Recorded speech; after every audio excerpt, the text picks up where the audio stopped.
Hello and welcome to DFS Coach Talk. Today is Saturday, October the 30th, and we are here to talk about a really great NBA 10-game main slate. And I am here with my partner in basketball crime, Mr. Josh Crash Davis. Also, Andrew Hansen is also my partner in crime, but you're my weekend partner in crime. Weekend partner, So. yeah. How are you doing today, Josh? Doing good. Just getting the day started and, getting ready to bust into this NBA slate here and do some World Series research and stuff later on today and watch some college football. So be a pretty good eventful day for sure. Yeah, and Josh, for those that don't know or that aren't members, Josh is the head of our MLB DFS department. So, how is the World Series going? What's your take so far, Josh? About like I expected. I think it's going to go probably 6 or 7 games. I feel like these teams are pretty evenly matched. Last night it was just a pitcher's duel, and the Braves found a way to get just a little bit of scoring going. They got that home run from d'Arnaud, so it was a pretty low scoring game. But just pitchers and bullpen for Atlanta really carried the game. And it's 2-1 Atlanta. It's 2-1 Atlanta. Yeah. Awesome. All right. Well, we'll look forward to that. And if you want to catch Josh's picks, he does a core group on DraftKings for the showdown slate with the MLB, and then a full lineup for FanDuel and for Yahoo. And he's been doing great, cashing all the time, right hovering around that cash line all the time in baseball. So you can catch him by joining us here at DFS Coach Talk. Just go to dfscoachtalk.com. We have as little as a 3-day $10 membership or a 5-day $19. Great day to get involved today. If you jump in with us on Saturday, you get all of the baseball, all of the basketball, of course, for Saturday, Sunday, and Monday. Our gigantic NFL slate on Sunday with Andrew Hansen, Joe Stanton, Crash Davis, and then all of our analytics from John Wiehausen and all kinds of stuff happening here. And then, you get to watch a little bit of golf this weekend. We have our golf lineups going. So we're in everything we're doing, basketball, football, baseball, and golf, all going. Jump in, $10, give us a try. Hey, if you're watching this on YouTube, right before we dive into this 10-game slate, hit that thumbs up, a little subscribe button there, boom, and then give us a little comment or question. That really helps us move up the YouTube algorithm. And hit the little alarm button in the upper corner. If you click that bell, it'll let you know anytime any of our podcasts post. All right, we're going to talk today about, there are 11 NBA games today, Josh. Mm-hmm. But because we have such a busy schedule here, we are just going to forego that weird starting time of 5 p.m. Eastern for Boston and Washington. And we're going to let that one go. And we're going to hit the 10-game main slate that starts at 7 p.m. Eastern. And that is the main slate on all three that we provide for DraftKings, FanDuel, and Yahoo. So nothing quirky tonight with the NBA, which makes it a lot easier. This way you can focus in on those specific games. So, all right, let's start off right off the bat. And for those of you due to our weekend show on Saturday, I'm going to introduce the game, give you the lines, the injuries, and then we're going to start dissecting the game with the knowledge known as Crash Davis. Mm-hmm. So here we go. Orlando Magic, Detroit Pistons, 7:00 game. Detroit favored by 6. That's something we don't often say. And it's a 206.5 over under. How bad is that? Yeah. Yeah, not good for fantasy. No. 100.25 for Orlando's the implied, 106.25 for the Detroit Pistons, Detroit basketball. And then let's take a look real quickly at some injuries here. Orlando's been banged up all year. They are 1-5, by the way. The Pistons are 0-4. So this is a lottery style game here, I guess, already 4 or 5 games into the year. But we've got Etuan Moore questionable, Chuma Okeke might be back. That's news for them because he's probable here. He has not played yet this season. MCW, Fultz, and of course, Jonathan Isaac all still remain out. On the Detroit side, you have Jeremy Grant as probable. The big news is Cade Cunningham. He's listed as questionable, but from what I read, he's going to play. So we may see the very first pick so far out there against the Magic, which would be fun. Yeah. See a little bit of Cunningham versus Suggs, two really talented rookies. And then the two guys that remain out, and I know this totally moved the slate for you, Crash, is Livers and Smith are out for Detroit. Is that going to shake up your entire lineup today? Yeah, I'm going to have to start over. So, all right. So let's dive in, brother. Give us some of your knowledge on this Orlando Magic team. Oh, by the way, before we start, we're going to try to get through this and build a two brains are better than one lineup. So if it's getting long and we're going to try to make it quick so we get through each team, but give you the knowledge that we need to. And then we're going to build a two brains are better on FanDuel. So, all right, go ahead. Orlando Magic. What do you got? So for Orlando, I'm looking at, Cole Anthony. He's been playing really well lately. He's 7,100 on FanDuel, 6,400 on DraftKings. So I like him a little bit more on DraftKings. He's had, 62, 33, 39, 35 fantasy points in his last 4 games. Yeah. You could definitely look there. Also like Mo Bamba. He's been very solid this year. 6,400 on FanDuel, about the same on DraftKings. He's just 6,500, so just 100 more. And also was looking at Franz Wagner, 4,900 on FanDuel, 5,000 on DraftKings. Scored a double-digit points in each of his starts this season. So those would be the 3 main guys I'm looking at on Orlando. Who are you looking at? Well, I mean, it's hard to look past Cole Anthony the way he's been playing on a consistent basis. And, with Killian Hayes and Cunningham starting on the other side with some Josh Jackson mixed in there, not a good defensive backcourt, but it's such a low total game. Right. You hate to spend too much, but, a 6'4" number on DraftKings is probably a really good aggressive number for the consistency he's shown. So I definitely am leaning that way a bit. Suggs, I keep waiting for to have a good game, but on a 10-game slate, you can't really gamble. Yeah. Maybe on a GPP at 4.9 on DraftKings. Again, Franz Wagner's been solid at 5K. Another guy you could go to is cheap. The guy, though, that I like the best is, believe it or not, it's Wendell Carter Jr. I just like the style of ball he's playing. He's active. He's getting a lot of things done. So he is interesting. And then I do like Bamba. I'm with you. He's been consistent. His rebounds and shot blocks have been great. And we know that Isaiah Stewart's a very small center, and Bamba is going to just tower him. But 6'5" is a little rough on a 10-game slate. So I will say this, though, which is really surprising, Josh, is I do like this Orlando side. I know the total is bad, but the pricing is so good. I mean, you could literally play any of these 5 starters, in my opinion. But here's something you got to worry about when you're rostering here. If Chuma Okeke comes back and just plays 20, 25 minutes, which he was starting for a chunk of last year, that's going to be a punch right in the nose to guys like Franz Wagner. Yeah. It may even come into play for a Suggs or Carter. So that concerns me. Terrence Ross has been finishing games for them. So if he's on the floor at the end, then you got the crazy mixture of Gary Harris, who's been playing some. Right. So as much as I love these guys because of their pricing, there's so much depth here that, they're trying to just feel their way until they get there, and they still have all those guys out. So yeah, Orlando is a gamble and a risk. And as much as I like some of these guys, it may be just GPP only. Yeah, and I get why you would say Wendell Carter, and I had him written down too as one of my plays.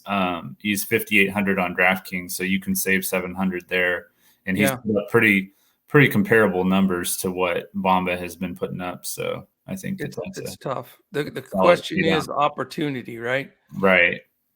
All right. How about the Pistons?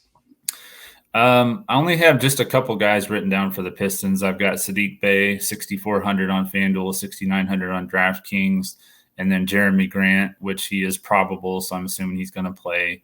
7,300 on FanDuel, 6,700 on DraftKings. Pretty much all of last year and all this year, pretty much before Cade Cunningham has gotten there, and we'll see what happens there. But Jeremy Grant's been their go-to guy, so you can look to him on most nights to lead the way. So just looking at him and Sadiq Bey on the Detroit side. For me on the Detroit side, I get it for sure. I just don't like the pricing on a few of these Detroit guys. I think for as bad as they are, Bey at 6.9 on DraftKings, Grant at 6.7. I know that's mid-level pricing, but just a little bit, a little bit much for me on a game with such a low total. I think Isaiah Stewart's going to struggle with the big, gigantic Mo Bamba and Carter. They're both bigger than him. Mm-hmm. I really sort of like Cade Cunningham here, but I need the news, and I'm going to follow it really closely. We're going to, like we always do, we'll be checking all the regular places like Fantasy Labs, etc. But we'll also be combing Twitter for the beat writers' reports, little coach speak, whatever's out there, we're going to get it. But if I can slide a Cade Cunningham in that's going to get 25 to 30 minutes, and again, that's me guessing. I don't have that report yet, but I'm hoping that's the case. I don't think they would play him until he was exactly ready, because they're not going anywhere. He's one of their future pieces. But at 3.6K, he is an explosive player. People forget. I think he's the best player from this last draft. And it maybe Duarte is with him now, the way he's played. But at 3.6, it'd be fun to come out of here with a guy that really helps your average pricing the rest of the way. Mm-hmm. All right, we're not going to belabor this. We could talk about each game for an hour. Actually, we're gonna keep rocking and rolling here because we do not want to get ourselves behind schedule. So the other 7 o'clock game, there's 2 of them. It's the New York Knicks and the New Orleans Pelicans. Knicks favored by 6. They're playing some good ball on the road, 6-point favorite, 214.5. Still nothing to jump up and down about, but certainly better than the first game. Implied total 110.25 for the Knicks. Implied for the Pelicans 104.25. So as far as injuries here, we know Nerlens Noel remains out. That definitely elevates Mitchell Robinson a bit. And Garrett Temple. Is it Garrett Temple? Garrett Yeah. Temple. Yeah. He's out. And Zion Williamson. Too many cheeseburgers. I make that joke every day. Sorry. Yeah. He's out. He's out as well. If he hears this, he's probably going to beat me with my own arm, rip it off and just kill me. But sorry, Zion. I do root for him.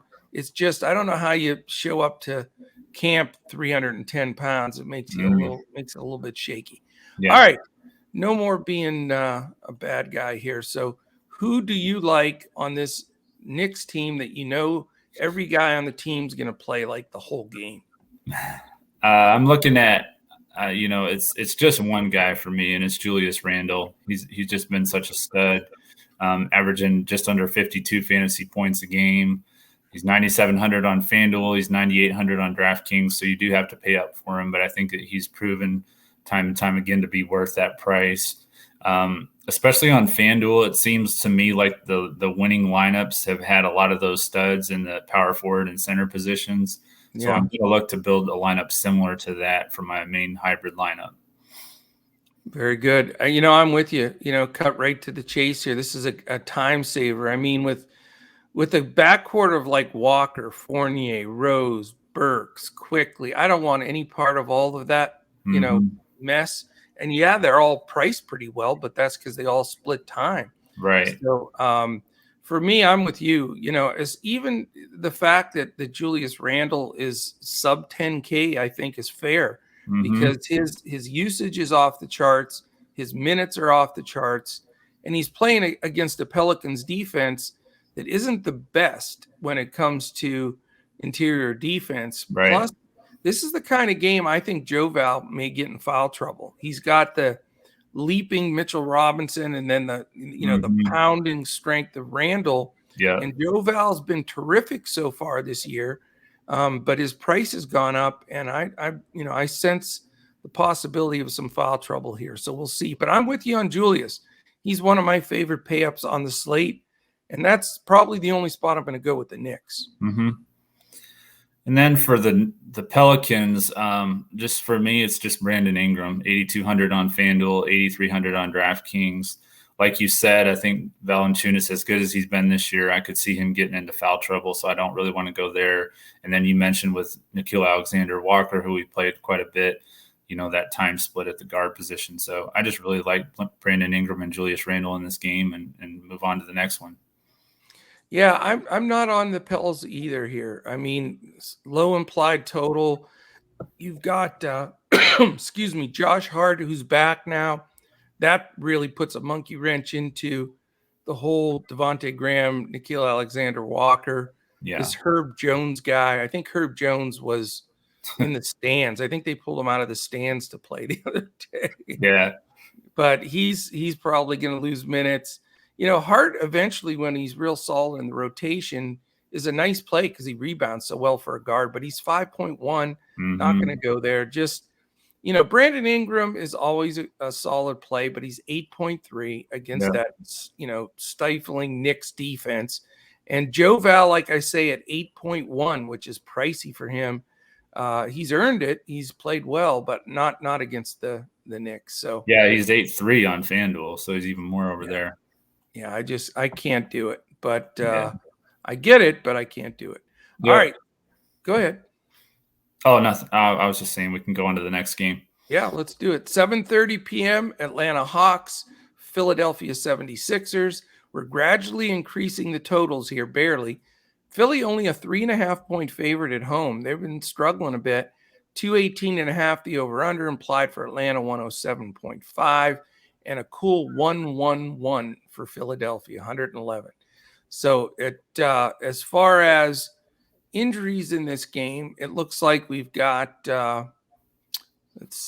we've got Bogdanovich probable, the big guy Okongwu out, and then guess what? Joel Embiid is listed as questionable again. Getting a little sick of that scenario. He's taken over the mantle from LeBron and AD. He's listed questionable every game. And, the frustrating part about it is, Doc is not a friendly DFS coach because he refuses to give that roster, that starting lineup out until pretty late. So he's even said that, I believe. I think he's come out and said that in public. Yeah. That he doesn't care about DFS. Yeah. No, he has. He's made that statement. He said he doesn't care about bettors or Vegas or DFS. So he's, and you know what? That shouldn't concern him. Yeah. But here's the problem. A lot of the ardent fans for the NBA that are paying, to go to games, that are paying to get, the ticket where they get all the games and all that stuff, that's why they're doing it. Right. So, you're dissing some of your fans by saying that, and that's a little agitating. But the thing is, his focus is on the team and their preparation and maybe getting some type of advantage over the other coach by putting the lineup out late. But anyway, we don't like him. So I don't know what to say about Joel Embiid. I look at it this way. He's definitely not 100% healthy. Clint Capella has always given him a little bit of trouble. He's a really good defender, and he's got Collins alongside. So they do have a nice 1-2 punch in the paint. At the price Embiid is, I'm real interested to get your take on it. But without him being fully healthy and a go, I think it makes him hard to roster. Now, I may have that same theory, Josh, as a lot of people, and his ownership will be so low that from a leverage play with his ceiling, it's hard not to play him. So what do you think about go ahead and do Philly first, since we're talking about Joel. Yeah, so on the Philly side, this is a guy that I know you've rostered quite a bit this year. I'm going to start out at the top with Tyrese Maxey, 5,600 on FanDuel, 5,700 on DraftKings, coming off one of his best games of the year against Detroit. So you could look at Maxey. Also, if Embiid is out, Tobias Harris is going to always see a lot of extra possessions. He gets the ball a lot more when Embiid's out. And of course, Simmons is wherever he is. So, yeah. I So don't even mention him anymore, man. yeah. Not worth it.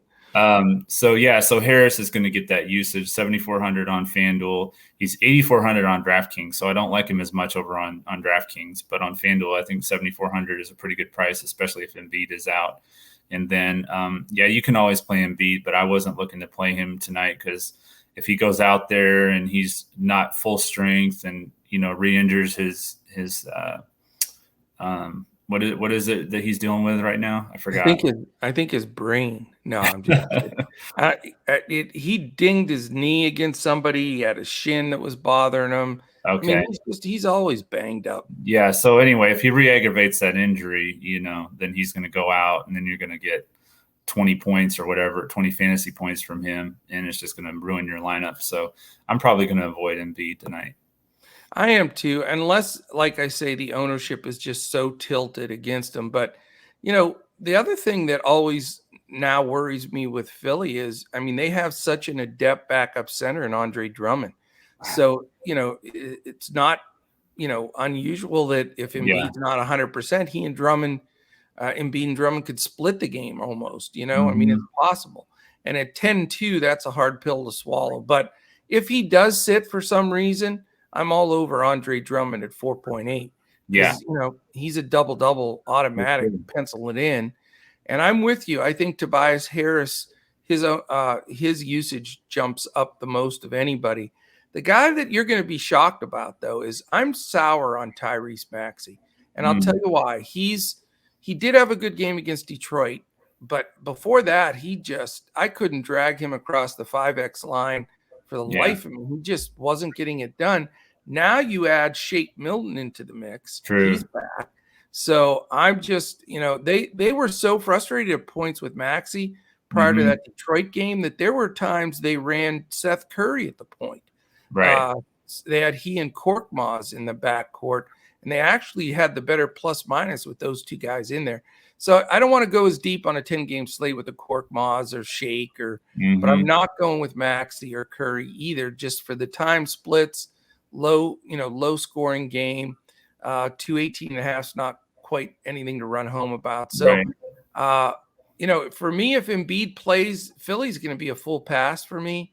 If he sits, I will consider Drummond and Harris, but after that, that is it. So how about the Hawks? Makes sense.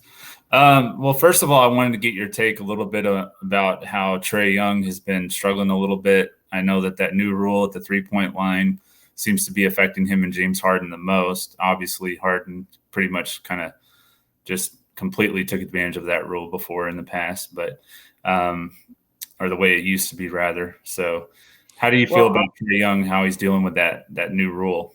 Well, I think the rule was put into place for specific guys that were abusing it. And number one was James Harden, and he's regressed. Number two was Luka Doncic. He's regressed.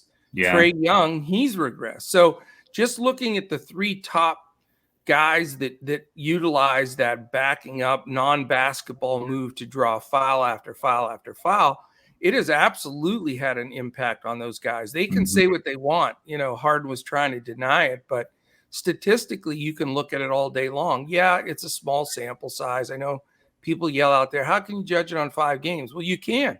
Just look at the statistics for Harden for the last decade, and his foul shot attempts have plummeted. Yeah. He led the league with 10 to 12 foul shots a game. He's getting like 3.5 right now. So, Trae was notorious, like I say, Luka, and that's hitting their stats. Right. What I will say is hooray for the NBA. Great rule. I love the rule. And I'm a Mavericks fan, as you know, and a Luka fan, but I don't care. The game needed this. There were 2 rules to me that will take the NBA to where it needs to be. The one was this rule, because it got to be so boring. Like, if you watched a game where Harden was the main guy or Luka, it was just watching them lean in, get those cheapy fouls back to the foul line. It slowed the game down. It was boring. Right. So it needed to happen. Now, those 3 guys are 3 of the best players in the league. They'll adjust. They will. But it's not going to happen in 4 or 5 games. It's going to probably take them a couple of months to get, their strategy and thinking down. but I love that they made that move. I think it's really helped the game. But from a DFS standpoint, you got to know that those guys, they're down in their points. Every single one of them that do that a lot are down in their points. The other rule that I can't wait until it comes into play next year, Crash, is that the breakaway foul rule. Take foul when the other team gets the fast break. Right. It's the worst. I can't believe they've allowed it this long. They were going to pass it this year, but they didn't want two huge things for the refs to focus on in the same year. But it has taken the fast break. All the years of watching Dr. J and Michael Jordan, all these guys, you couldn't take a foul. That intentionally foul somebody back then. But now it's that, the European basketballs where they got it. As soon as he gets the ball and they're going to push it, they foul him, stop it, it comes out. Next year, that's all going to change because it's going to be a foul shot in the ball. And now you're going to get open floor lobs again. You're going to get LA Lakers Showtime kind of basketball, from way back. So anyway, I'm glad you asked me about that because I'm real passionate about it. And, I think that it's really going to help the game. But to answer your question, yes, Trey still can get on fire. That little floater he has in the threes are amazing. But, at 9-6, that's a massive commitment against a pretty darn good Philly team that defends the perimeter with guys like Danny Green. So, go ahead and talk Hawks. I don't want to interrupt. Yeah. So my whole point in that was just to say that I'm going to fade Trae Young until he figures this out. He figures this rule out, how his game's going to have to adapt to that. I'm just going to be fading Trae Young almost every game, I think. But I do like Cam Reddish. He's 5,300 on FanDuel, only 4,900 on DraftKings. So a really good value there. And then John Collins, 6,500 on FanDuel, 6,600 on DraftKings. If Embiid is out, he's going to be dealing with Drummond's defense, quote unquote. So, Drummond's not a great defender, and Collins can bring him out from the paint a little bit into that mid-range game that Collins has. So I do like John Collins, especially if Embiid is out. Well, I think in just counterpoint here, I think more than likely Tobias Harris gets the call on John Collins. And Clint Capella will guard Embiid or Drummond, whichever one, plays. And that for me, the Collins-Harris matchup is Spider-Man versus Spider-Man a bit. I think those two guys can guard away. They're athletic enough and big enough. So that aspect sort of cancels them out for me. The guy that I have some interest in if Drummond plays is probably Capella, but I think Embiid plays. I love Embiid's interior defense, whether he plays 25 minutes or whatever. So it's going to eliminate that. That I do agree with you that Reddish is the hot commodity here, but remember this, it's going to be a time split between Hunter and Reddish. It's just flat out is. I'm a huge DeAndre Hunter guy, but he does not look right since he has come back from the injury. He's not playing with confidence, not shooting the ball well, and really Reddish is getting more quality minutes at times than Hunter, but they're not going to give up on him because Hunter is one of the better perimeter defenders in the league. So because I'm tempted to play Reddish, and I can't stand timeshares, I think Hunter and Reddish still timeshare the ball here. Bogdanovich hasn't had a breakout game all season, and that's just so expensive for Trey. It really bothers me. So this may be a pretty weekly pass game for me overall. Yeah, you think even if Embiid's out, you'll pass on Tobias Harris? No, I just don't think Embiid sits. Okay. That's my whole point. But if he does, no, Harris and Drummond become interesting for me, and Capella. I mean, it could go from no exposure to two guys, maybe even three, probably just two, based on that. But I do think, Embiid's been listed questionable every game and he's played. So I don't see what the difference would be here. And, they need him. They definitely need him. All right. We go on to the next game. Let's see here. Let me switch over. So we go to the New York Knicks. Toronto, Indiana. Why did I do that? Yep, here we go. Wrong page. Toronto Raptors, Indiana Pacers, 7:30 game. Indiana by 3, 215 over under. So dipping back down. These early games stink, man, on the over unders. Raptors implied 106.25, Indiana 109.25. And then as far as any injuries here, let's pull that up real quickly. We've got Watanabe, I like to say both. He is actually probable. He may play. Yup, out for probably another month. Then you've got the marching injured band of the Indiana Pacers. Yeah. Big question marks here. Brogdon and LeVert, both questionable. So how do you break down a game when two of the most key players are 50-50 to play? By the way, the Pacers are 1-5. So welcome Rick Carlisle to town. Sayonara here in Dallas. Raptors are 3-3. So you've got Brogdon and LeVert questionable, Martin, Jackson, Warren, and we know Jackson and Warren remain out. So this is an interesting one, man. What do you think on the Raptors side of the ball? Well, I've got three guys basically at the same position. You got OG Anunoby at the top, 7,400 on FanDuel, 6,900 on DraftKings. He's just been really, really playing good basketball this year. And then paying down from there, you've got Scotty Barnes, 6,200 on FanDuel, 6,000 on DraftKings. He's had 40 fantasy points in the last two games. And then Gary Trent Jr., 5,300 on FanDuel, 4,600 on DraftKings, seeing just under 35 minutes a game. So plenty of minutes for him and a good value there. So all three of those guys, like I said, they're playing around that small forward position. So you just have to pick one of them. And I'm actually leaning towards Gary Trent Jr. for the value. I don't blame you. I had Trent last night. He got it done for me. Last night was the first time, though, I rostered Anunoby and he didn't get to the number. But he's been terrific. But his prices continued to slide up, which is a little rough. Right. It was easy plug-in when he was in that mid-fives range. It was, no doubter. I'm with you, though. I mean, Fred VanVleet, possibly at 8.1, but McConnell is a pain in the neck. If Brogdon's out, first of all, McConnell's still an adept defender, steals guy. Brogdon's a terrific defender. So VanVleet hasn't been that hugely explosive guy that he was when he had, Batman next to him and he could be the Robin. But now that he's the Batman and Lowry's gone, I just haven't seen him, have those ceiling games. So I'm not looking there. I'm with you, though. Trent is underpriced. He's getting huge minutes, great usage, 4.6K on DraftKings. I mean, that's sort of a no-brainer. So I'm with you there. Scotty Barnes, man. Do you see his Giannis-style dunk he had down the middle? It's like dribble two long strides from like the top of the key and dunk. That kid is good. I like him. It's 6K on DraftKings. He's still in play for me.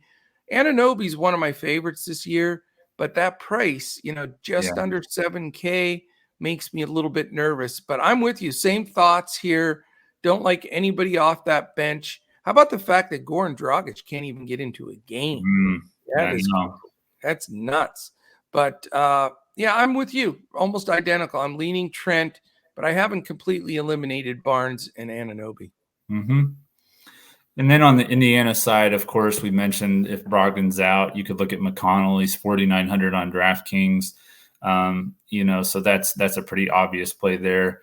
And then for some value at 3,100 only, and he came off a huge game. And I don't know if this was just a fluke because he didn't put up that many good games last year, but Torrey Craig, 3,100 on DraftKings, had 43.7 fantasy points in the last game. Did you see any of that game? Do you feel like that was fluky, or do you feel like that was a pretty legit 43.7 fantasy? I think Torrey Craig is the trap of one of the traps of the slate. I think if you try to follow that game with Torrey Craig, you're smoking something funny because Torrey Craig's no rookie. He's a veteran. He's been around a long time.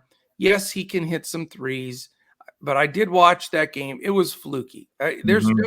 I would bet you I'd lay $100 to $1 that he doesn't get the DFS points that he did in that game.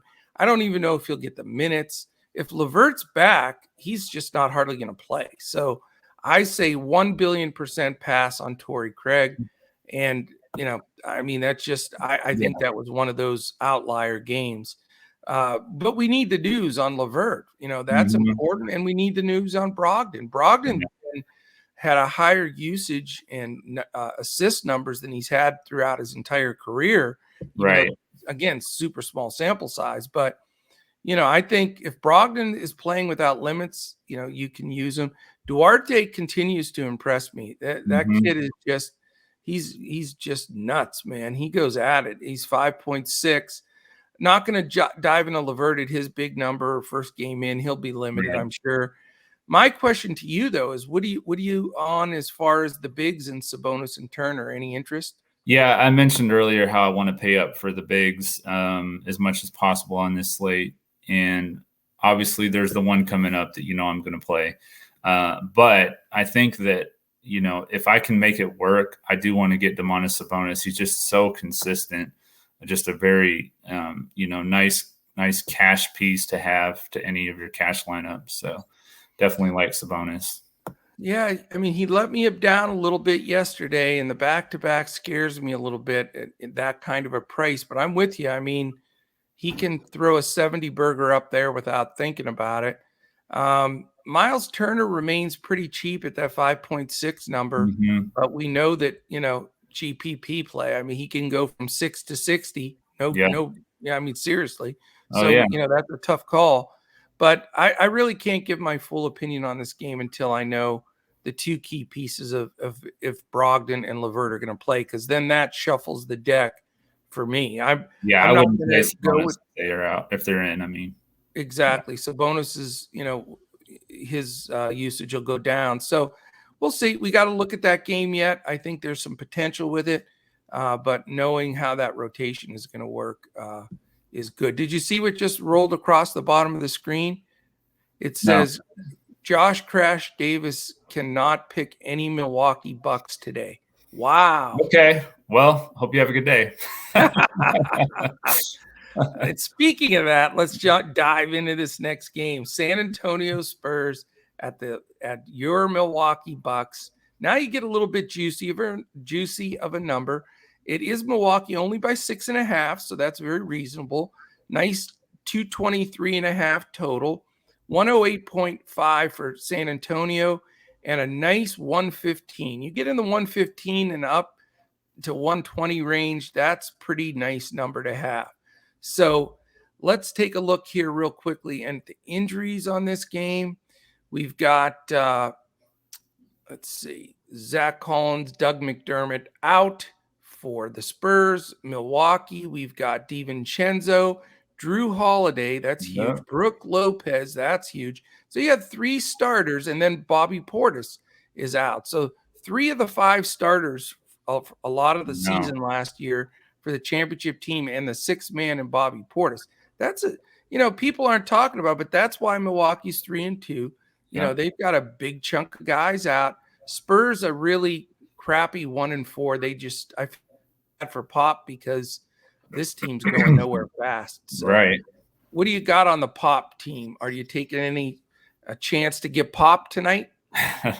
Yeah, I do like the same guys. It's funny. We had this exact same matchup last week, only they were in San Antonio. We did this podcast. But again, these 2 guards, against Milwaukee, when they can hit these threes and stuff like that, it just works out really well. Milwaukee hasn't been very good defending that, especially without Drew Holiday and DiVincenzo in there. Those are probably their 2 best guard defenders. And so Lonnie Walker, for me, 4,900 on DraftKings. He had a pretty good game last week, and I expect him to do the same. And once again, I'm looking at Jakob Poeltl until Lopez comes back. I think that interior is pretty soft because Giannis doesn't stay down in that paint very often. So I do like Poeltl and then Walker once again. Yeah, I don't blame you. I'll tell you what, Jakob Poeltl made me eat my Wheaties and whatever last week because I was saying, I don't know how he's going to match up, blah, blah, blah.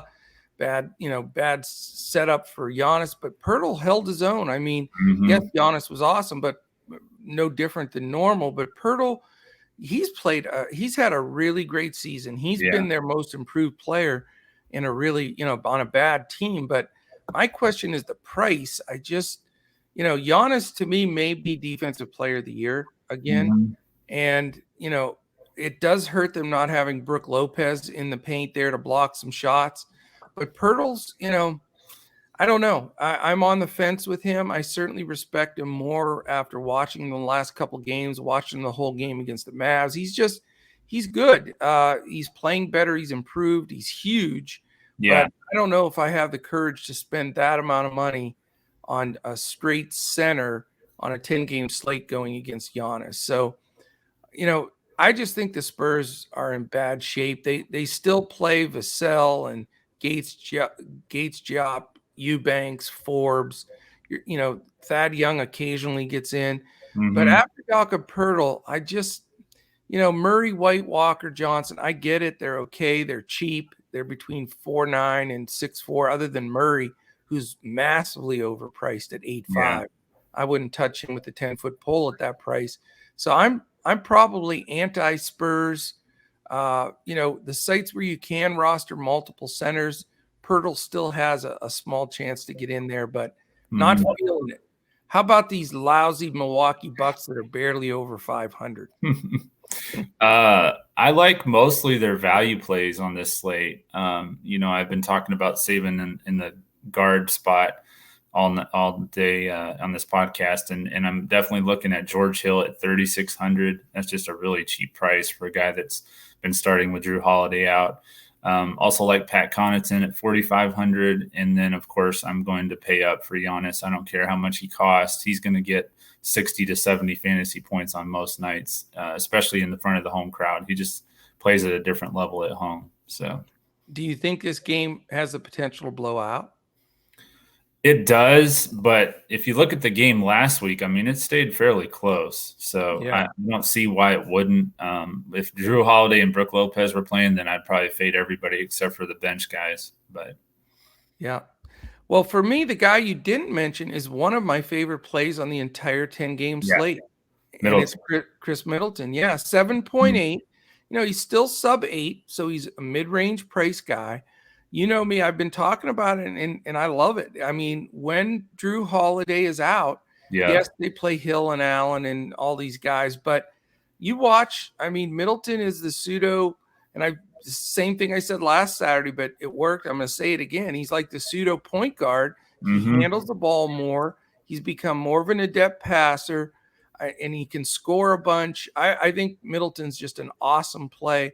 Now, I did go the 1-2 punch last Saturday with Giannis and Middleton, by the way, and they crushed it. They were great. Yeah.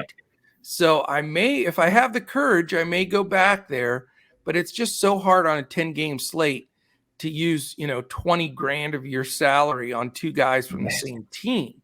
Yeah. But, I'm not saying I'm not going to go that way, but I was more impressed with Poeltl being able to at least annoy Giannis a little bit with his size. So I'm 100% Middleton, possibly Giannis.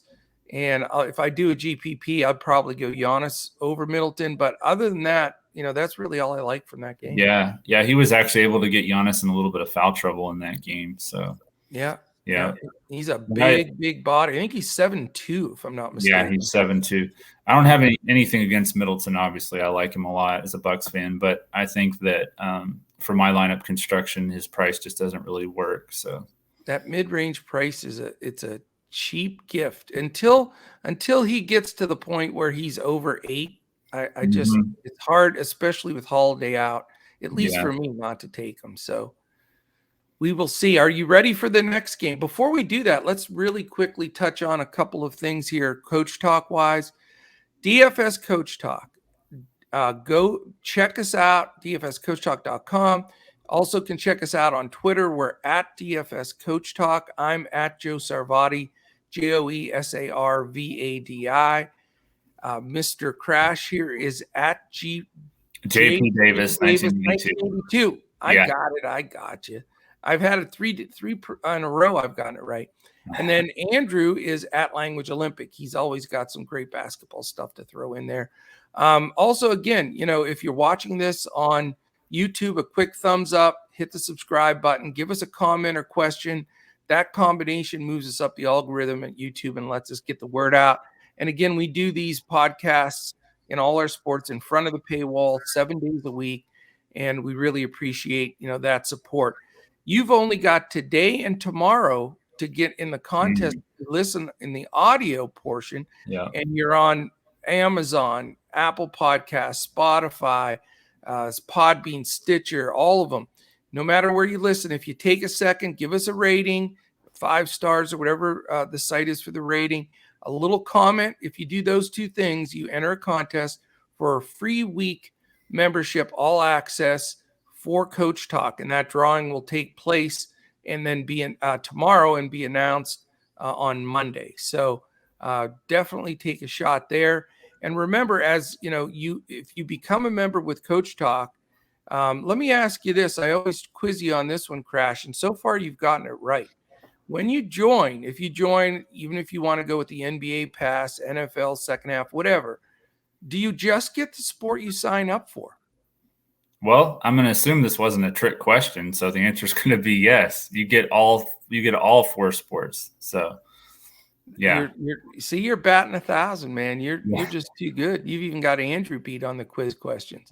Yes, you do. You get everything that we offer, including, all of our information in Discord, everything that, all the numbers, analytics, we've got everything that we go through, but we hand build, our real push is for the average guy that's playing DFS, and the average guy doesn't play 150 max lineups and spend 10 grand on any given night. Really pushing down hard, coming up with 1 lineup or 2 or 3 at the most, and then building those so we have a chance for our folks to win. And we're on DraftKings, FanDuel, and Yahoo, so we're really supporting all 3 of them. So we'd love to have you join us. Definitely growing, great community. So please check us out. We'd appreciate it. All right, we go to the Utah Jazz and Chicago Bulls. Is that correct? Yep, that's right. So we've got 1, 2, 3, 4, 5. So I even timed it where we were right in the middle, and that was actually accidental, but we did it. Utah Jazz, Chicago Bulls at 8:00. Utah -3.5, 218 over under. 110.75 for Utah, 107.25 for the Chicago Bulls. And then as far as injuries go in this tilt, we've got, by the way, the Jazz are 4-0 and the Bulls are 4-1. The Jazz are the only undefeated team left in the league, believe it or not, this early in the season. So you got 2 strong teams here. Game time decision questionable for Utah. Oni, Pascal, and Whiteside. Conley is out, so that's big news. No Michael Conley, no Rudy Gay for Utah. We know that Kobe White is still out for Chicago. He has not played. And then a massive loss for their team. Patrick Williams tore all kinds of stuff in his shoulder. He is out for the entire season and then some possibly. So that is terrible news for the youngster there. All right, what do you think on the Jazz side? So for the Jazz, I like the value plays again here. Jordan Clarkson, Royce O'Neal, and then of course you could look at Rudy Gobert because Vucevic is not a very good defender. So I definitely like Rudy Gobert, and Vucevic likes to kind of extend. So I'm not sure exactly how that's going to go on the other side with him being defended. Do you think they'll use somebody else to defend him and keep Gobert in the paint, or how do you think they'll play that? No, I think they're going to be forced to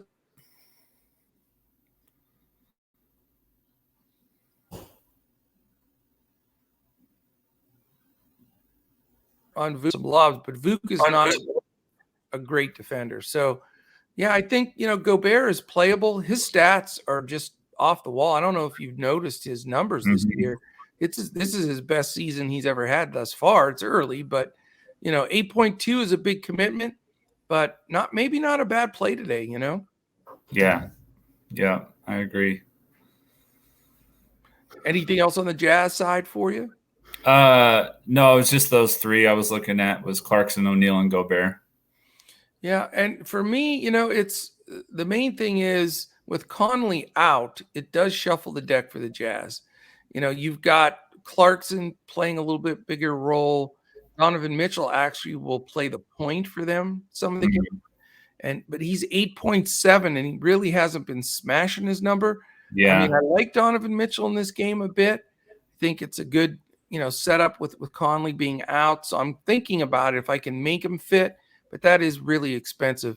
Everybody likes to go to Joe Ingles, a lot when Conley's out, and he's only 4.7.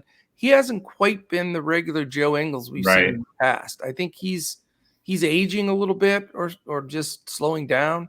He's not as big of a part of that offense. Bogdanovich has been a bust thus far. O'Neal's, again, at 4.5, he's going to get minutes. But I'm not jumping up and down for anybody really on the Jazz side. Mitchell, my favorite, though. And Clarkson, I think, at 5.4 is too cheap. So he's in consideration as well. Yep, I agree. Chicago Bulls. Yeah, so for Chicago, and before I say this, because you mentioned that they're 4-1, so there was somebody on Twitter the other day that had posted about how it was going to be this awesome day for Chicago on Thursday because the Bulls were going to stay undefeated, the Packers were going to lose, and the Bears have Justin Fields.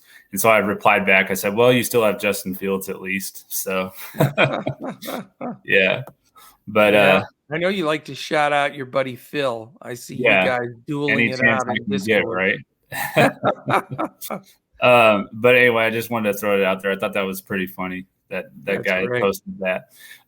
So for Chicago, you could look at DeMar DeRozan, 7,500 on FanDuel, 7,700 on DraftKings. This is where we get into that thing that we talked about with the 4 stars for Chicago. Yeah. And I'm kind of leaning more towards the value play here with Alex Caruso at 4,200 on DraftKings. He's been getting pretty good minutes, and he had 32 minutes last game against Toronto. So I'm leaning more towards Caruso. And then if you wanted to, you could look at Vucevic, but against Gobert's defense, I think I'll pass on that. Yeah, like we said before, Vuk's going to probably get some wide open threes, with Gobert not quite getting out there. But the minus on the rebounding and such that Gobert will scoop up, I agree with you. I think he's just too costly. The guy may roll out there for the first time, roll out the ball, Lonzo Ball. I sort of like him here. No Conley, who's a really good, crafty defender. So, he's going to get some different matchups, but he's 7'6". And the reason I like him a little bit, Zach LaVine has a torn ligament in his non-shooting thumb. And they said it's going to need surgery, but they don't want to do the surgery now. The bottom line is if he can play with that pain, then he's okay. If it's too much, then he'd be out and they'd have to do the surgery. So he's trying to play with it, but is it affecting him a little bit? I mean, it has to when you have something like that and it's wrapped, even though it's his non-shooting hand, it's still got to be a bothersome issue there. So Ball and DeRozan are more in play for me. I think losing Patrick Williams is going to change things up a little bit for them with combination of guys like Javonte Green, Caruso, Troy Brown, Elise Johnson. You're going to see some of those guys getting some minutes, maybe even dusting off an old Derrick Jones Jr. a little bit that has fallen out of grace in the league. But the bottom line is, you still have your 4 studs, like we mentioned, Ball, LaVine, DeRozan, Vuk, and that usage being spread around. But just because of the Gobert defense and because of the LaVine still feeling his way if he can play with his thumb, I've got a little highlights on Lonzo Ball and DeMar DeRozan for right now. Yeah, I like it. All right, Chief. Miami Heat, Memphis Grizzlies. Enjoyed watching Grizzlies lately. They've been on a lot of these late games because they had been on the road for so long. And Jaw's fun to watch. They're a fun team to watch. You've got Memphis favored by 2 at home, which is a surprise a little bit. 217.5 over under, 107.75 for the Heat, 109.75 for the Grizz. Injuries, Oladipo remains out for Miami. We have questionable on slow-mo Anderson for Memphis, and they desperately need this man back. Poor old Dylan Brooks still hasn't played, and they have made their way to 3-2, but that's a good 3-2. They lost some contested games. They had that West Coast trip, and they're playing without their heart and soul on defense in Brooks. So 4-1 Heat, 3-2 Grizz. This should be a fun game to watch, I think. But is it a DFS game for you? Is the question. Yeah, I do. I like Jimmy Butler. He's 8,600 on DraftKings. I like that price a lot more. He's 9,500 on FanDuel, so I don't want to pay that for him on FanDuel. But 8,600, that's a lot more palatable. And he has 3 straight games now where he scored 50 fantasy points plus. So I definitely like Jimmy Butler. Tyler Hero, we've talked about him, I think, almost every podcast. He's just been so solid. Had another really good game last night with 41 fantasy points. And then Bam Adebayo also had an awesome game last night, 55.8 fantasy points with 26 points and 19 rebounds. He's only 7,700 on DraftKings. So all 3 of those guys are in play for me. Not sure if I'll get to all of them, but they're all in play. Yeah, I don't blame you. It's funny, though. Vegas is so damn smart. I mean, I've watched Spoelstra. I'm a huge, I'm a coach guy, and Spoelstra is I think, the best coach in the league. Yeah. So I watch how he handles his players, his rotations, and all of that. And I think the reason the Grizz are the favorite here, because Vegas, they have every statistical analysis in the world before they set their lines. He has a tendency to not push his players on back-to-backs that much. He's not not a Thibodeau, but he's more of a, let's try to utilize Markieff Morris, Dwayne Dedman, Max Strus, Gabe Vincent. Those guys will probably all get some solid minutes off the bench. So that concerns me, because you take that one rotation of 3 to 5 minutes away from a Bam or Butler or Hero. That definitely is a huge impact at the fantasy points per minute, because some of those guys have 1.2, 1.4 DFS points per minute. So that's a bit of a concern for me. But I do consider Bam a little bit. He's just so athletic. It's just a negative matchup for Adams. Yeah. He just can't move enough to really guard him very well. And so Bam's still on my radar, because I think 7-7 is very fair for him. Some of these other centers in the 8s, I think are very equal. I have ranked similar in points per DFS points per game as Bam. So he's still in play for me. I do love the way Tyler Hero's played. I've played him a lot, but not sure I want to go there in a game on this with a back-to-back. Now, Lowry might be the guy that loses minutes, because he's more of a veteran. He's had some injuries. So I do like Hero better than Lowry. So he would be my second choice here at 6.6. So depending on how the lineup falls with some of this other news and any value that opens up, Bam and Hero are my guys of choice on that side of the ball. So what about the Grizz? Of course, you got to start out looking at Ja Morant, 9,400 on DraftKings. I'm probably not going to go there tonight, but he's just such a solid all-around ball player, and so you can always look at him. And then for me, I'm looking at the guys that are replacing Dylan Brooks, basically, and that's Melton and Bane. With a lean towards Bane, he's $100 more, but he's just been a little bit more productive than Melton this year and more consistent. So I do like Desmond Bane. Well, I love Desmond Bane in general, and I play him a lot, but he gets Jimmy Bucket's defense, and that is enough to eliminate him. That's even true. At 5'3", it scares the hell out of me, because he will lock him down as much as possible. But it is a cheap price for a guy that is nobody talks about. It's second-year player. He's a good player. And until they get Brooks back, he has absorbed a ton of that usage. Maybe DeAnthony Melton might be a solid player. Maybe.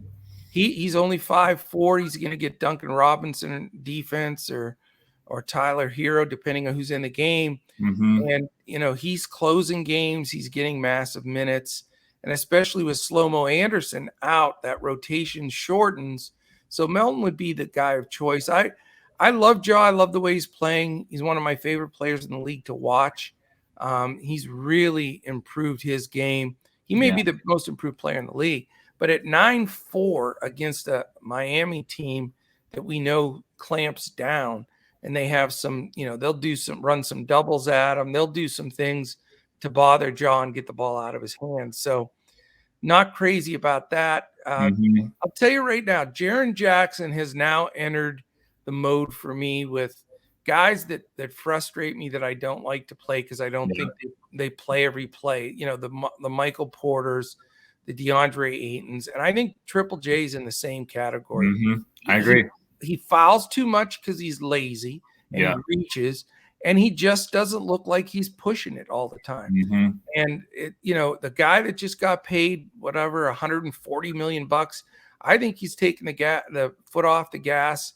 And 6-7, I'm not going to touch him. Again, Adams, he's been good at 5.5. If you look at his stats, he's played good ball, but not this matchup is a nightmare for him with Bam. It could be foul trouble. They may play him off the floor a little bit.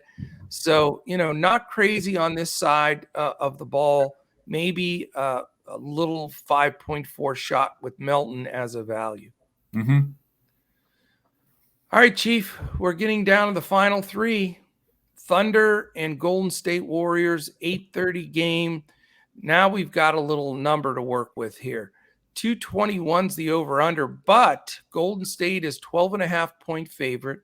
We know the Thunder's not good, although they beat the Lakers the other day, so anything can happen in basketball after being down 26 to boot. By the way. That's the biggest lead that the Lakers have blown in 26 years, by the way. I saw that stat. We have implied for the Thunder 104.25. Golden State, how about this number? We have a bingo winner, number one implied total on the slate, 116.7. So ding, ding, ding. Let's look at any injuries here. If my computer will... no injuries listed for the Thunder. They're all too young. You can't get injured when you're 19. We may get a sighting of a probable to play Jonathan Kuminga, the rookie. Maybe he's going to get in there. The big news, though, and this changes things for me, Damian Lee is questionable. And not only has he been a stud, he has overplayed Jordan Poole several games in a row now. He's finishing games, but he may finish this one as he starts it on the bench if he's not going to play. And then I don't know if you've ever heard of these guys, but Klay Thompson and Wiseman are both out. So what do you got? On the Oklahoma City side, SGA 7,300 on DraftKings. It's a solid price. Didn't have the best game, against Golden State from a fantasy perspective. Even though he scored 30 points, he just didn't get all the peripheral stats that he normally would get. Right. So you could look at SGA tonight. And then, just because of the usage that he gets. And then Josh Giddey, 5,900. I do like him a little bit as a little bit more of a mid to value play. Only 5K on DraftKings too. 5K on DraftKings, like that. And then on the Golden State side, I'm looking at Lee if he plays. Definitely like him at 4,100 on DraftKings. And then I'm actually going to probably fade Steph just because I would rather pay up for those bigs. I feel like it's just more reliable to rely on the points in the paint and rebounds and stuff like that than to rely on a bunch of shooting threes. What you get with Steph, which of course he can drive the lane too and score in the paint, but I just want to pay up more for the bigs on this slate. So I'm going to probably avoid Steph Curry. And then Wiggins, I like Andrew Wiggins, 6,400 on DraftKings. Had one of his best games of the year against the Thunder last time in 30 minutes. So Wiggins and Lee on Golden State and Gideon SGA on Oklahoma City for me. Not bad at all. I'm with you on SGA. I think that, he didn't have the game he normally would, but he is really starting to be ball dominant again now that the season's going on. So at 7-3, I'm definitely considering rostering Shea here. I like him a lot. Giddey, I think at 5K, he's getting the bigger minutes now. Certainly a decent play for sure. Darius Baisley, I'm interested a little bit just because he's only 4.9. And, I like the value from the Thunder side here for sure. After that, not really going to go deeper there. Curry was really bothered the last game in the torture chamber, if you will. He held Curry to a poor shooting night, but it's in Golden State. I think he's going to be a little ticked off that Dort held him down. So the question is, do you fade Curry because we know Dort can defend him, which he did very well with him, or is it going to light a fuse for Dort? And all they got to do is rub him off some screens and make somebody else guard him. So I'm not counting out Curry. It's just at 10-9, you got to be really confident. It is expensive on a 10-game slate. It's not like this is last time they played, it was like a 5-game slate. You know, think of it a little differently. So it's hard, but he could be a difference maker. He could be the guy that has one of those massive games, and his usage and numbers have been fantastic. The only subpar to average game he had was against Dort. So that's the tough call there. I think maybe the most important decision that I have to make on my build. If Damian Lee sits, I'm going to go back to Jordan Poole. And I know he's 6.2, and I know everybody's down on him, and he hasn't made his number, and he's lost minutes. But if Lee sits, I just think his usage, and he chuck and ducks it. I think he thinks that he's Steph Curry at times with some of the shots he takes. But, if he's going to get the minutes, he's going to get the attempts.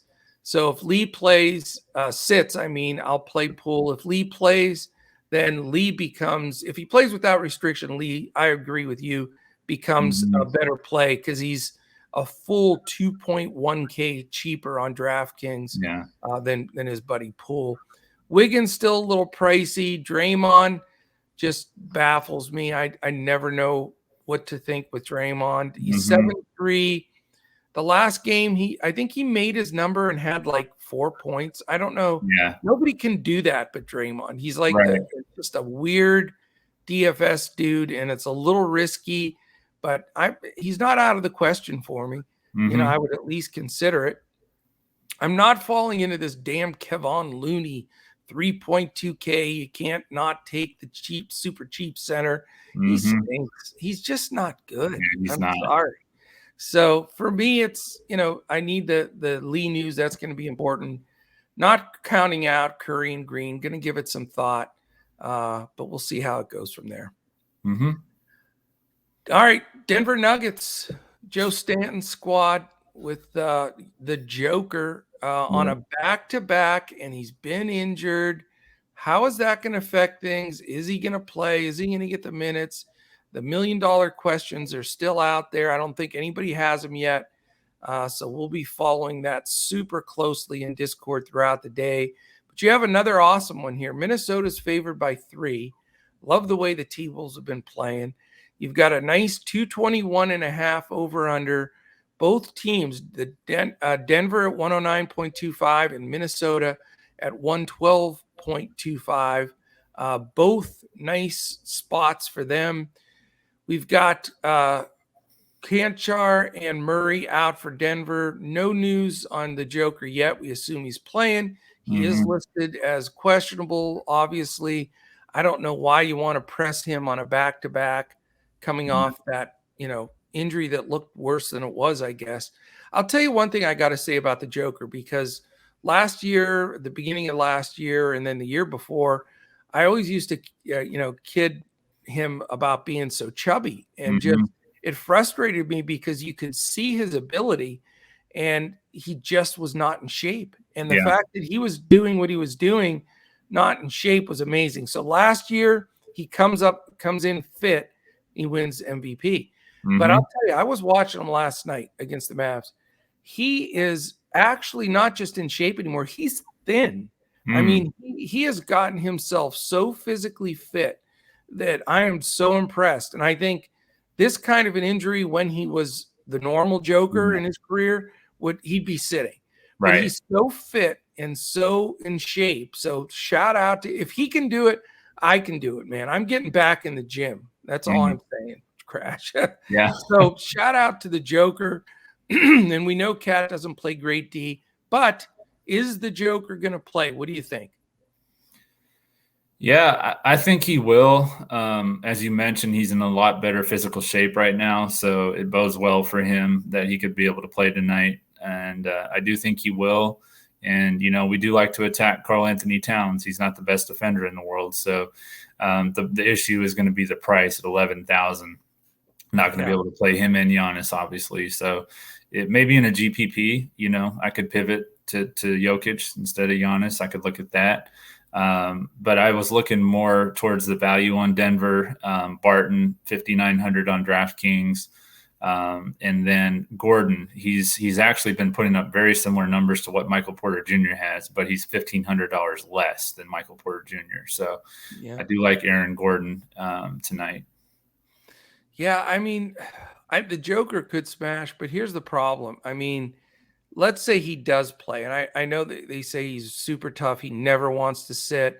So they may play him on a back-to-back, but I can't imagine Malone pushes him minutes-wise, I mean, and you can't spend $11K on FanDuel and 10.7 on DraftKings and then have the guy, not playing big minutes. So, I mean, I know his ownership will go down because of that tag of the questionable.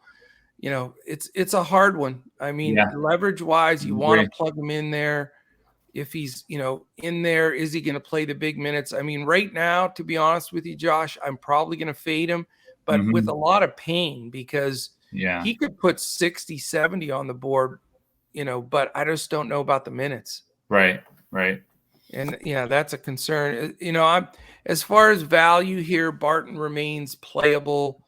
As soon as you start believing and trusting in Gordon, you get stung right in the backside and he throws like a 12 DFS points on the board. So he scares me even at the 5.1. If for some reason Joker does sit, you can look at JaMychal Green at 3.1. He'll probably get a lot of extra run. If Joker's out, it does elevate Aaron Gordon. He's going to get a lot of those rebounds and things at his 5.1. So, again, we need to know news on Joker.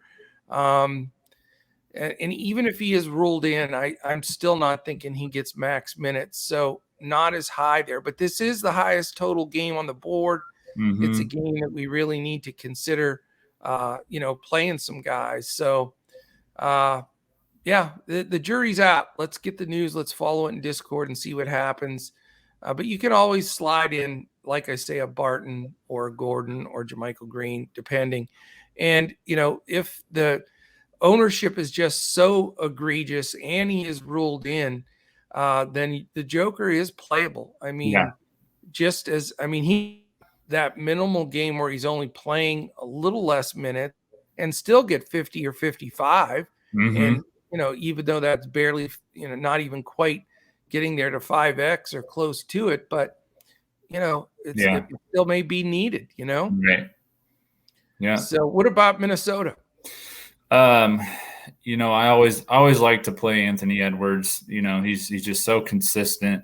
He's 8,000 on FanDuel. I'm not sure what he is on DraftKings, but I do like Anthony Edwards. 7-8. 7-8, so he's even a little bit cheaper over on DraftKings. So I do like that.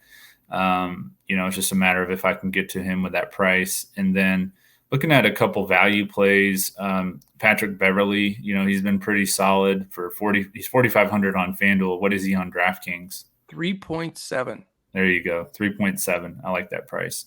So for the value there, and then Jared Vanderbilt, if he gets another start, he had a pretty nice game last game. He's 4,800 on FanDuel. He's probably that or cheaper on DraftKings, I'm assuming. Vanderbilt's 4 even. 4 even. Okay. Yeah. So Vanderbilt and Beverly. And then of course you can always look at Karl Anthony Towns. But if I was going to pay that much, I would just prefer Jokic over Towns. Yeah. No, I don't blame you. I mean, he's 9-9. He's been playing with a lot of steam. He feels like, he can have an MVP kind of season. So he's always a possibility. I'd consider him here. Cat's still 10-8 on FanDuel, so that's why I was thinking that's a little bit much. 10-8. on FanDuel. Yeah, 9-9 on DraftKings That's is not too doable. bad. Yeah. Yeah, I'm not going to do the 10-8 on FanDuel either, but I'm going to consider him here, because he can stretch the floor as well. He'll knock down, he'll take 6-7 threes in a game without question. So he's on my radar. He might be the guy I go to with the T-Wolves here. Yeah. A couple of things, though, interesting. D'Angelo Russell I like, but Pat Bev is grabbing some of those minutes. Anthony Edwards, I do like him as well, but 7-8's a little much, especially when he's going to get Will Barton defense. And we saw that Will Barton harassed Luka last night. Yeah. He is a good defender, and he gets under your skin. Edwards is tough, though. I mean, he's not a definite fade for me just because of Barton.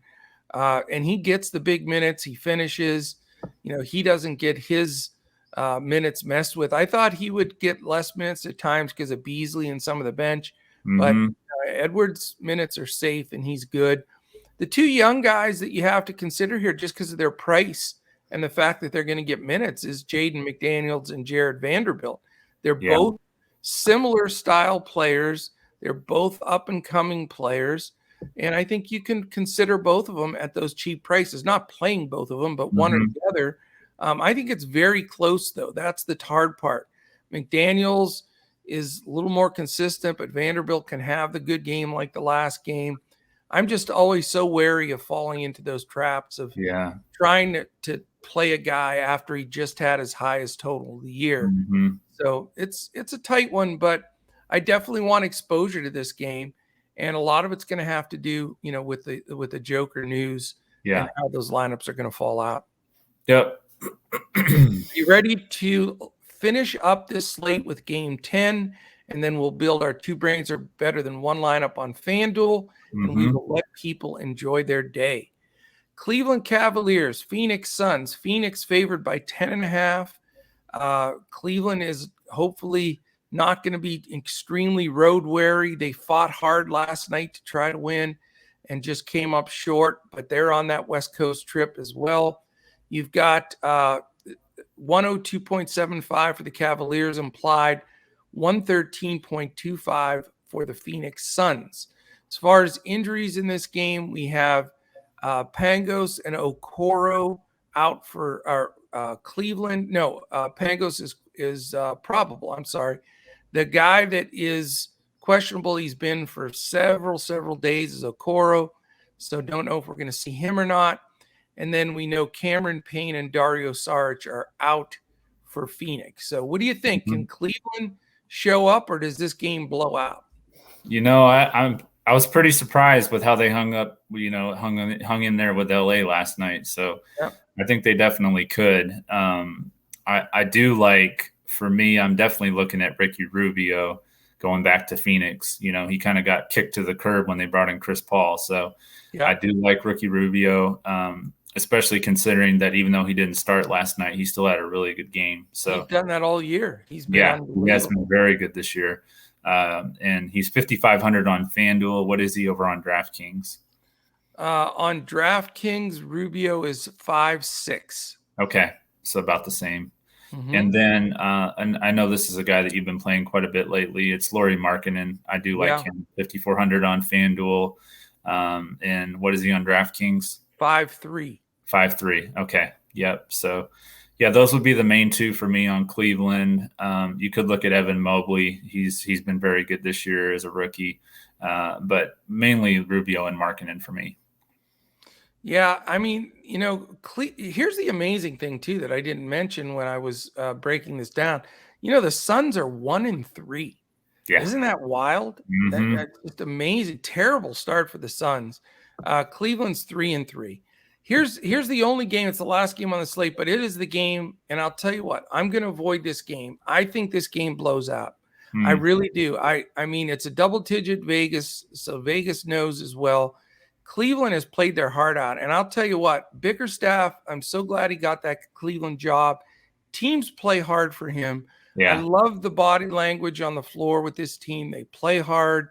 They feed off of their young guys. And then Rubio's been having, one of his best seasons. So I like your Rubio play because he was booted sort of out of Phoenix and he's playing at such a high level. But the thing is, he's a veteran. I don't think he gets big minutes in the second half if it's a blowout. And I just don't know how they stick with Phoenix. Phoenix is going to be really mad.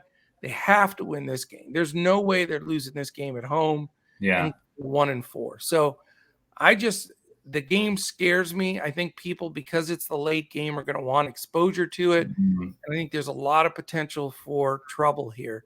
Okay. Garland and Sexton are both 6'4". Garland looked awesome last night. He has raised the level of his game. Sexton has been more neutral. So the problem is, though, Garland's going to get stingy defense. Yeah. So that scares me. And then Lauri Markkanen, who I have been playing lately, he gets Mikal Bridges defense. True. Bridges is a monster on D2. So that scares me. The guy, I guess it's crazy, but Evan Mobley, he just looks like a guy that's coming into his own. He was not intimidated by those LA bigs at all. He had big dunks, and they don't have a great matchup for him. Jay Crowder's small. He's very physical, but man, they'll go over the top on him with Mobley. So he's the one guy I like. And the reason I also like him is he's blowout proof. They're going to play Mobley as many minutes as that kid can run up and down the floor. Absolutely. And I don't care that he played last night. He's 19. I could run 4 games in a row at 19. So, I do like him. And 6'7", it's starting to scare people a little bit. But I like him. He may be the solo guy that I have from that side of the ball. And then from Phoenix's side, if they are going to blow him out, where's it going to come from? I think it comes from Paul, Booker, Bridges, Crowder, Ayton, Johnson, Shamet, McGee. I mean, I think they're going to use their team and just pound this squad. I don't want to pay up to the 7.5 or 7.8 for Paul and Booker. Bridges at 5.1 possibly because of the value. Yeah. Ayton 6'5", but I made disparaging marks about him, and then he went 21 and 21. Yeah. So that taught my lesson to me. Ayton, I hate to say this because I was saying negative about him, but that price is good. 6.5 is a good price, but again, in a blowout, they're going to dust off Frank the Tank and JaVale McGee. So I'm probably not going to go there. And I don't want to be a hypocrite and talk about Ayton and then take them. So this is going to be a quiet game for me to finish up the slate. Hopefully I've got a big enough lead that maybe just Evan Mobley's points can get me there. So what do you think? Anything else on this game for you? No, I think you covered it well. And it wouldn't surprise me if they did blow out Cleveland after they had to fight so hard to stay in that game with LA last night. So that makes a lot and they've done that consistently in more than one game. So yeah, it'll catch up with them on a back-to-back for sure. All right, let's do this thing, man. All right. We are on FanDuel. This is our GPP giveaway lineup. 2 brains are better than 1. We're going to build it live, 10 gamer here. And we are going to build it right in front of you here. And there's a little bug flying around, a little fruit fly. Come on, buddy. What you got? Fruit fly is winning. Yeah. All right. You are the man of honor here on your Saturday podcast with me. So you pick first. Okay. So this is a guy that we talked about that we're not sure if he's going to play or not. But if he does play, I'm going to take Damian Lee. Okay. And so definitely tune in. We will have it posted on Twitter for any guys that we have to shift to. Just in order to shake you from taking all bucks, I'm going to just dive right in with my man, Chris Middleton. Okay.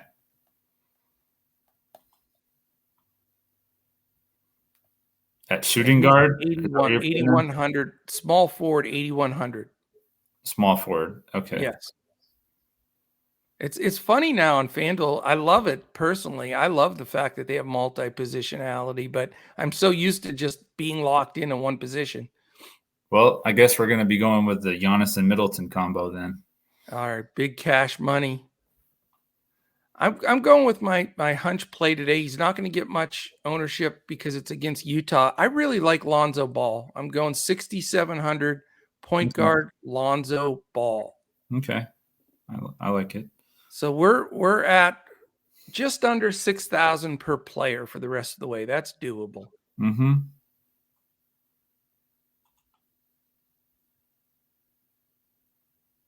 This is very interesting.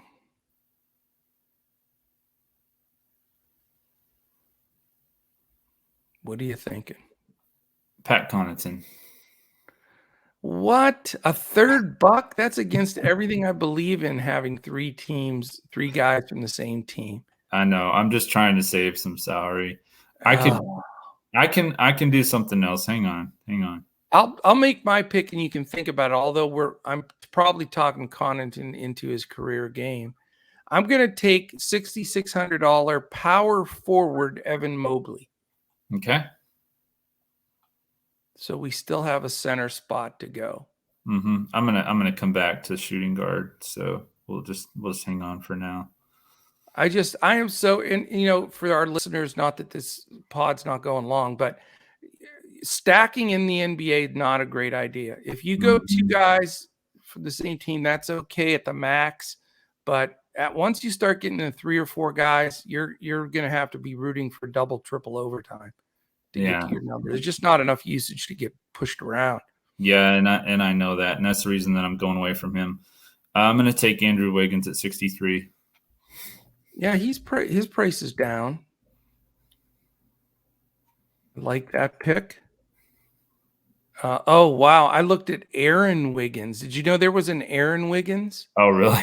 Yeah, he's 3,500 for Oklahoma City. And when I saw Wiggins and I looked at 3,500, I almost dropped my teeth out of my mouth here. All right, so we're at 56.67 per guy. We need a power forward, small forward, and center. Mm-hmm. So we have to be realistic with this call here. How about he's so cheap. I wish we had news. We may have to update some of this lineup because normally here I would take John Collins, but I think Embiid plays. If Embiid sits, then I may switch and go to Collins. We can take Collins. Well, I don't want him though. If my concern is if Embiid plays, then I really don't want him. Yeah, I understand. How about I'm going to switch positions. I'll let you pick the center because I'm not feeling it right now at center. All right.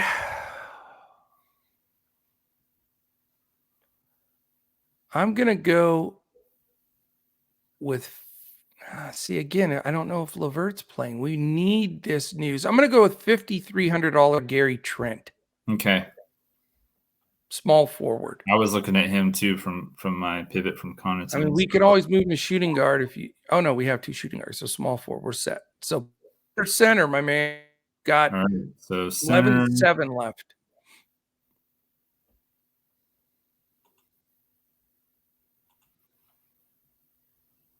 So what do you have that we're missing? A small forward. We need a point guard and a center, and we have 11,700 left. Okay.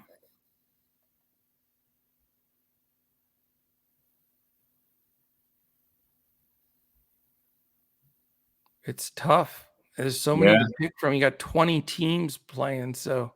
Mm-hmm.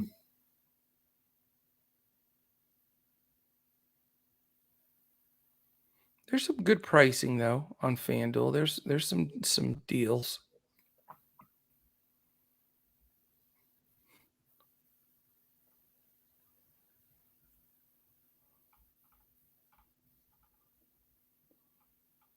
I can feel that. I mean, I can smell the wood burning in that brain there. I think I might go over to point guard. I think I might find something easier over there in value. No problem. I know centers. It's a stickler. Mm-hmm. If you buy down, that makes it tough.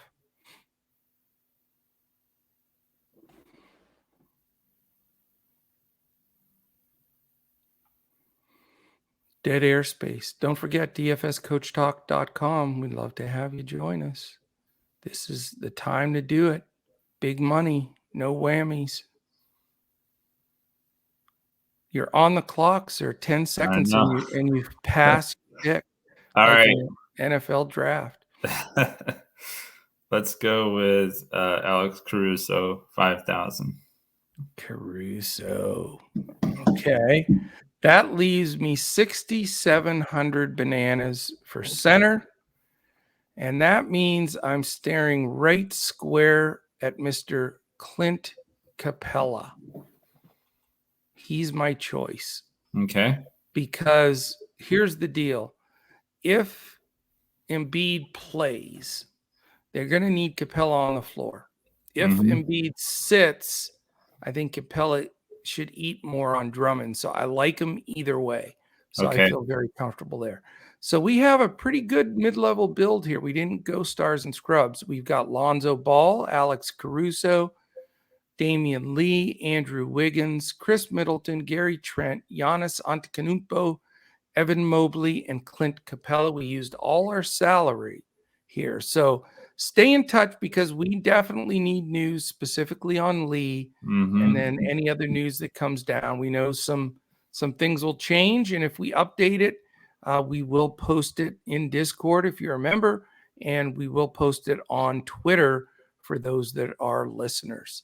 So that is it, my friend. We are through a Saturday, huge slate. Appreciate you jumping in with me.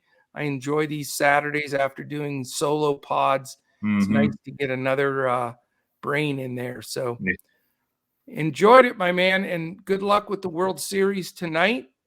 I think do you know who the pitchers are? We've got Zach Greinke and to be determined. Okay. So that's always Zach.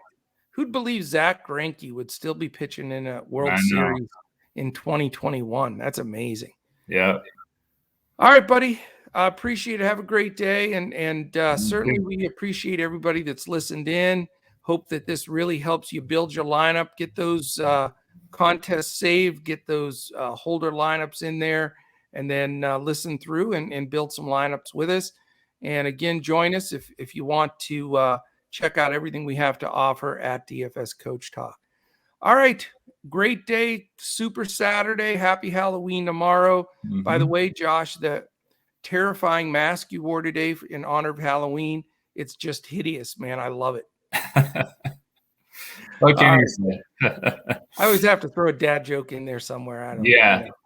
All right, man. Appreciate all of you. Thanks for listening in. Enjoy your weekend, and let's absolutely crush it in NBA DFS. Yeah.